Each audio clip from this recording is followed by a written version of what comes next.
perhaps the world's most prolific writer, and one of his most beloved series ever. Nothing could go wrong with this, right? Right? As shocking as this may sound, up until this point, I'd never read a Brandon Sanderson book. I know. The guy writes so many books, it's nearly impossible not to have read one of them, especially if you are a fan of fantasy like I am. But that's the truth. I'd never read one. Now, I had tuned in to Sanderson's BYU course that he shares on his YouTube channel. And it was while I was watching that I realized he was starting to give away some spoilers for the Mistborn series. And so I decided it was time for me to stop watching his BYU course, and it was time for me to start reading the series. The Final Empire, and the entire series really, comes with a ton of hype. Everyone loves this series. No one has a bad thing to say about it. Sure, there may be some detractors for some of Sanderson's earlier works, but finding someone that says something bad about the Mistborn series, it's never happened. In fact, I recently just read a review where someone called The Final Empire, quote, the perfect book, which I didn't even know existed. With all this hype, I got super excited to read this series.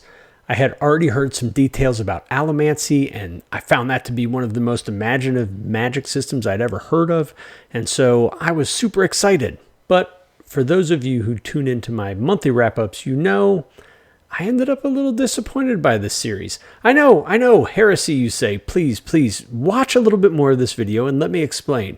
Because I'm not here to tell you that this book is bad. Not at all. In fact, I really did enjoy it. I just don't think it lived up to the hype. So let's talk about some of the good stuff. As I mentioned, allomancy is the magic system in this book, and it is totally awesome.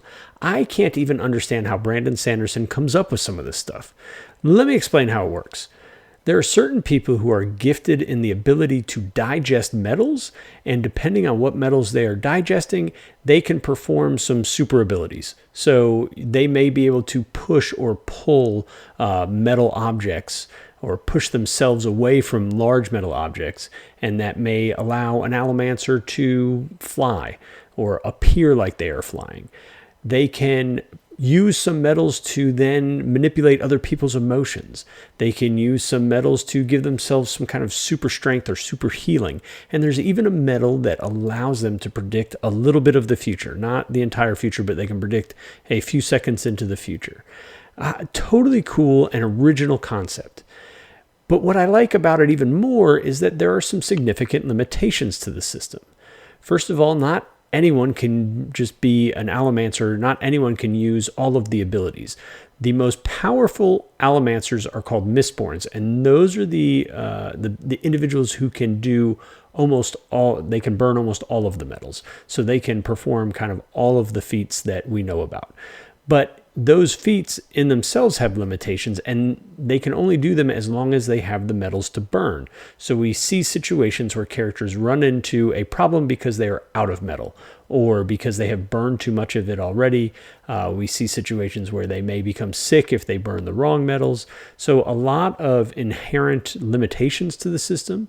And that, for me, is really, really cool. In addition to the magic system, Sanderson does a great job of world building here. Now, this is kind of Sanderson's thing, right? He's kind of renowned for his world building, and I think he does a really good job here. We're operating under the premise that 1,000 years ago, there was this epic fight between good and evil won. And now we are living 1,000 years later, and we are in a situation where this Lord Ruler is super powerful. He's a tyrant, and he's just bad news. And it is up to the protagonists in this book to defeat the Lord Ruler, which is kind of like a really large task. And that makes it kind of fun. What makes it even worse for the protagonists is the Lord Ruler, he employs some human creature monster kind of things called Inquisitors. And these Inquisitors are even more powerful than Mistborn. And even more powerful than the Inquisitors is the Lord Ruler. So this is a gigantic task. But Sanderson also gives us a super cool ragtag team of allomancers to tackle the Lord Ruler. And we see this ragtag crew of thieves and ne'er-do-wells or kind of petty criminals, and they are all allomancers in some way, shape, or form, and they come together in an effort to overthrow the Lord Ruler. And so the story itself is really pretty cool and intriguing. The characters are really pretty enjoyable as well. Now, I don't like all of them, and I'm going to talk about that in a second, but I'm going to tell you the main characters. We have Kelsier, who is kind of the leader of this ragtag group of thieves. He is a Mistborn. He is also kind of famously known as the survivor of Hath Sin, which is a pit where some minerals are mined. But he is the leader of the crew. Then he has a protege who is a young girl, and she is just discovering that she is a Mistborn. Her name is Vin.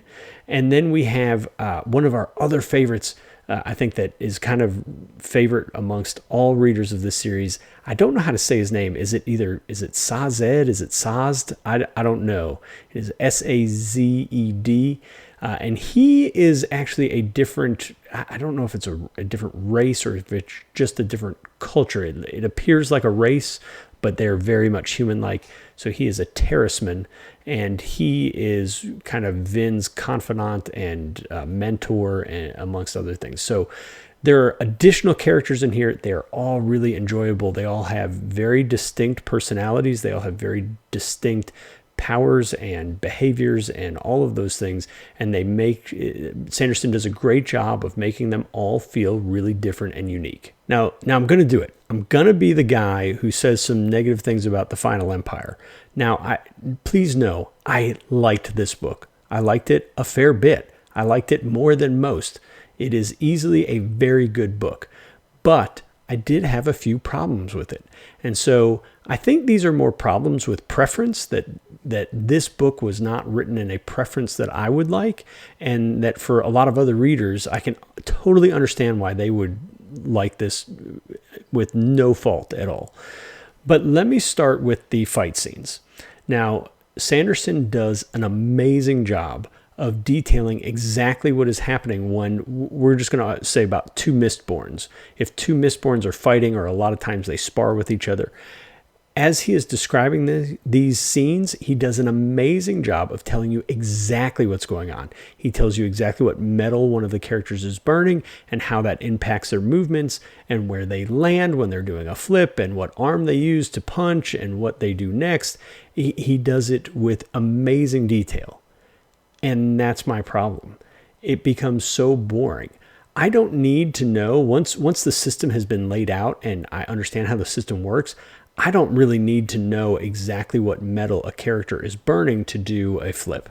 I don't need to know exactly what metal a character is burning to, manipulate someone's emotions. I don't need to know that stuff. I feel like it really gets in the way of the pacing of the story.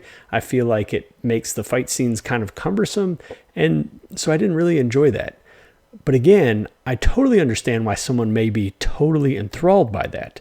That could be really, really cool for someone who wants that level of detail. But for me, I didn't really enjoy that. But if you disagree with me about the fight scenes, wait until you hear what I have to complain about next. This is going to be seen as heresy, but I'm going to say it. Here it is.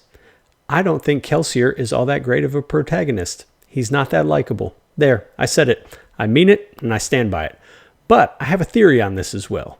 So first, let me explain why I don't really like Kelsier all that much. Look, here's what you have in him. He is a very talented and charismatic Mistborn. He has several kind of save the cat moments where we learn to like him. But at the heart of it, he is kind of bitter, and for good reason. And he is quick to kill anyone who he thinks is supporting the Lord Ruler.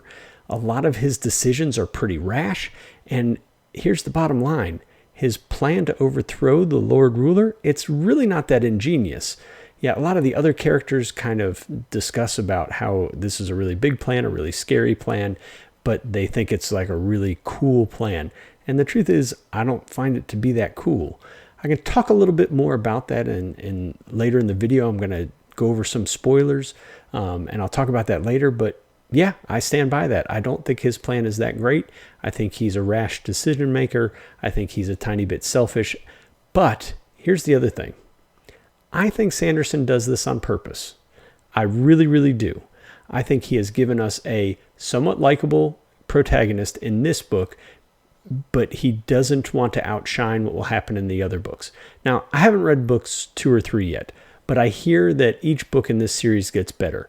And so my hope is, and my operating theory is that, and again, this may be a tiny bit of a spoiler, but based on the way this book ends, I think that Sanderson had given us a really good, mostly likable protagonist.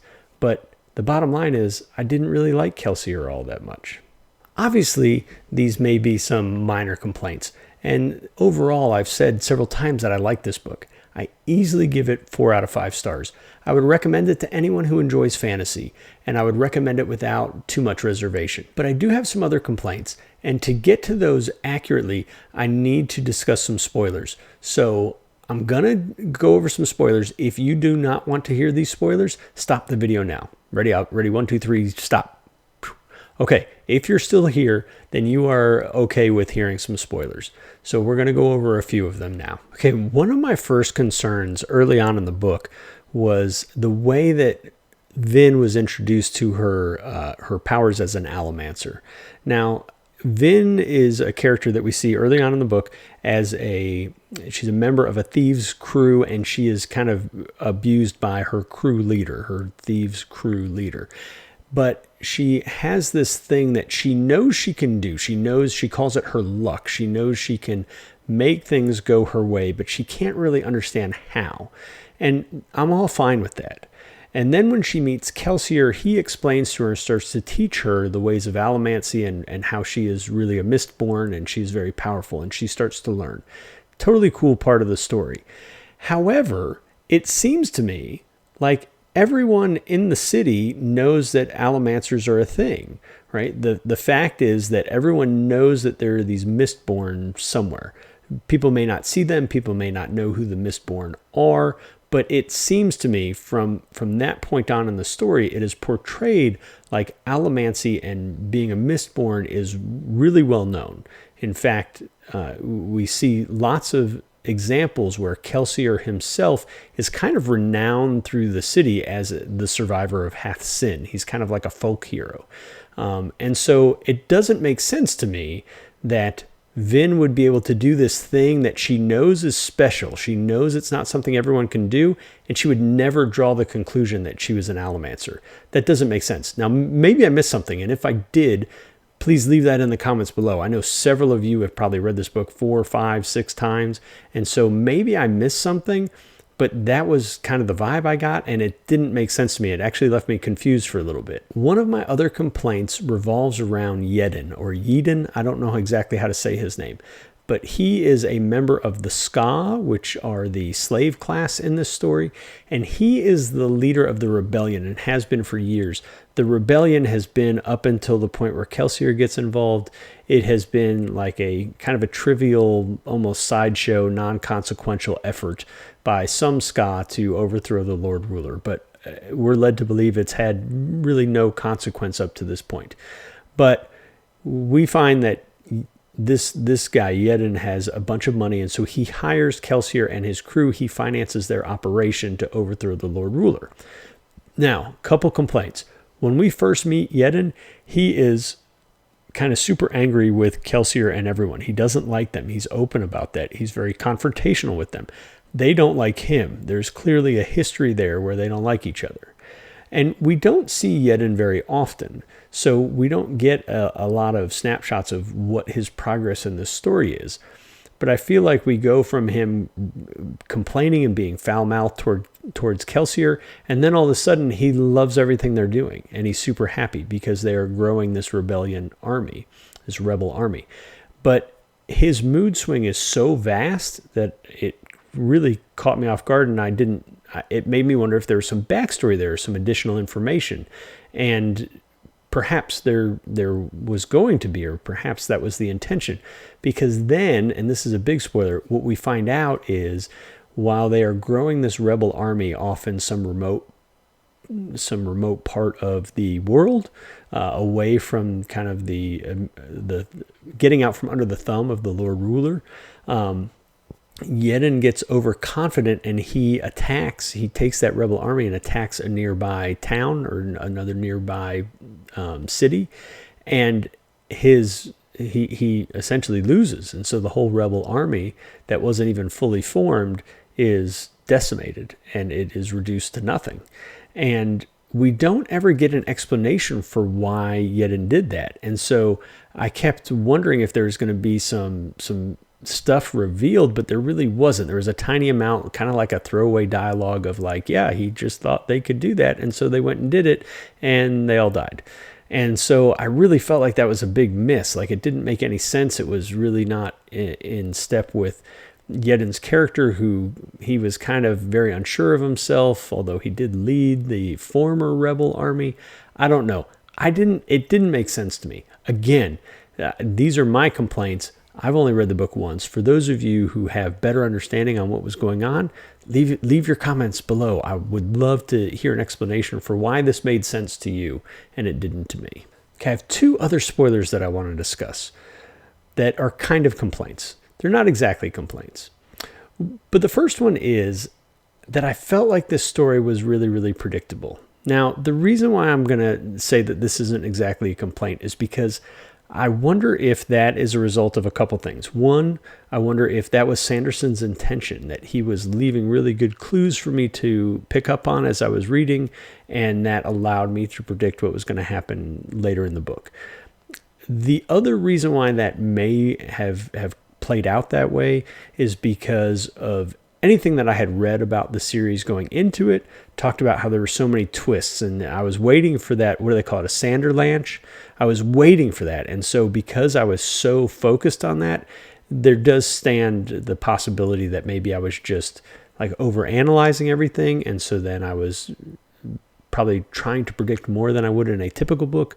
But the two things that really stood out to me is, and maybe, I don't know if this was surprising to everyone else, the very end of the book, I was not surprised at all to find out that the Lord Ruler was really a Terraceman. I did not think that was even remotely surprising. I picked up on that way earlier in the book when they talked about how many pieces of jewelry he wore.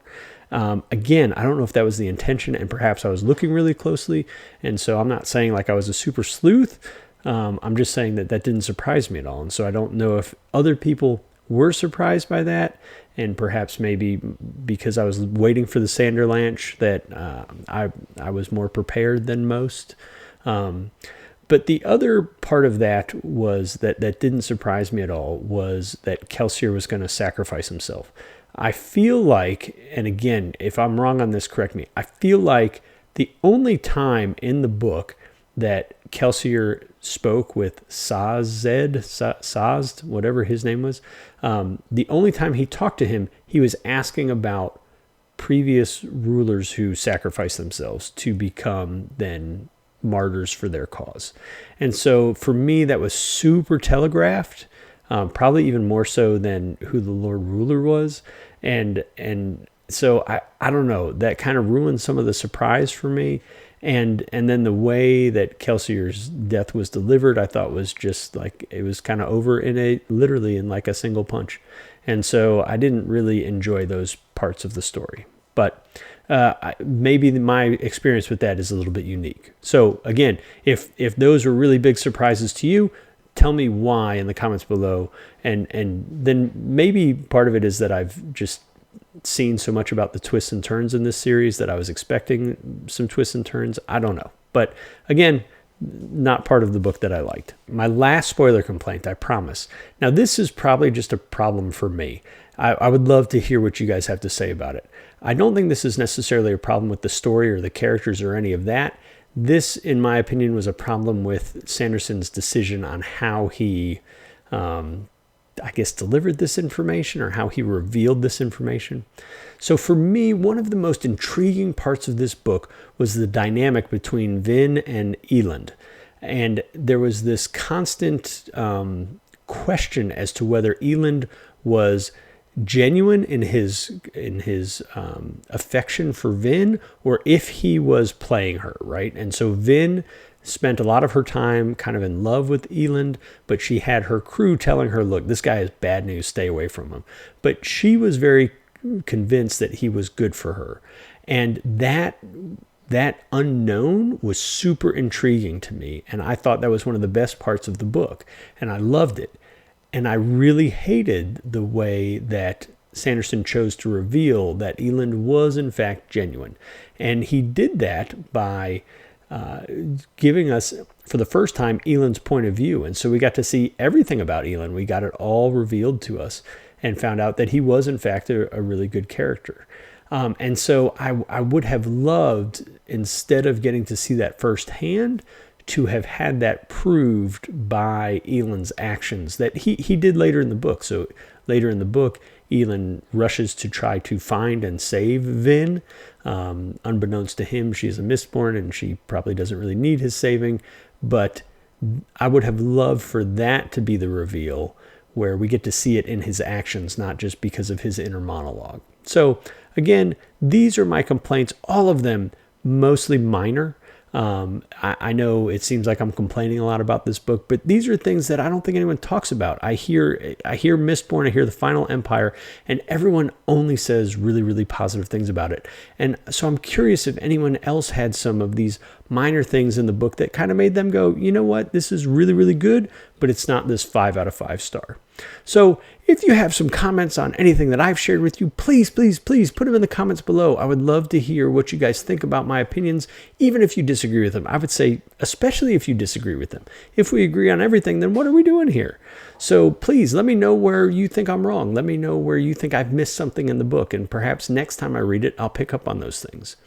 So if you found anything in this video remotely helpful, please consider giving the video a like and subscribing to the channel.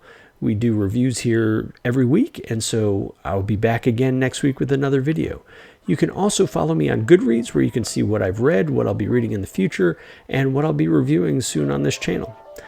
So until next time, happy reading.